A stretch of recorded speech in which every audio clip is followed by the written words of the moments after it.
Good day and welcome to the Gulf News Update for Monday, December the 16th. Here are the top stories at this hour. Syrian government aircraft have dropped barrels laden with explosives on rebel areas of the northern city of Aleppo, opposition activists say. More than 22 people were killed, 14 of them children. Hollywood stage and screen star Peter O'Toole has died at the age of 81 after a long illness, his agent said last night. The lanky actor of regal bearing and piercing blue eyes shot to fame in the title role of the epic film Lawrence of Arabia. The 8-time Oscar nominee, who survived a bout with stomach cancer in the 1970s, but whose health had been damaged by years of heavy drinking and chain smoking, died in a London hospital on Saturday. An Israeli soldier has been killed by shots fired from across the Lebanese border, the Israeli military said, adding that the shooter was a Lebanese army sniper. Up to 7 shots were reportedly fired. In Yemen, the parliament passed a law banning drone strikes days after one such attack reportedly hit a wedding motorcade and killed civilians.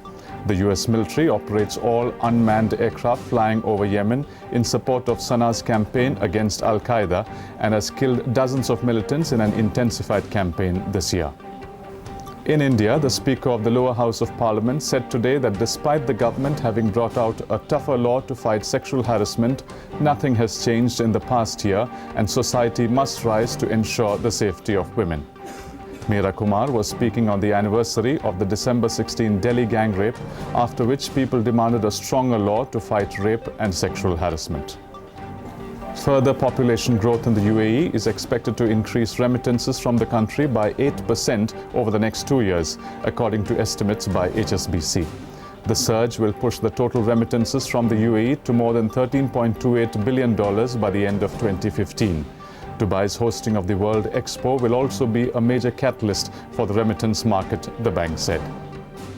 Sport and Tottenham manager Andre Villas-Boas has insisted he won't quit despite seeing his team thrashed 5-0 at home by Liverpool last night. Luis Suarez scored twice and created 2 other goals as the Reds climbed to second in the English Premier League table. In Spain, Atletico Madrid joined Barcelona at the top of La Liga after Douglas Costa scored a brace in a 3-0 win over Valencia. Tennis and Andy Murray was further rewarded for his Wimbledon victory when he was named BBC Sports Personality of the Year at a ceremony in Leeds last night. And finally, the weather. Today's high across the UAE will be 24 degrees Celsius, dropping to 18 degrees at night. That's all for now. Thanks for watching. And as always, you can get the latest news at gulfnews.com.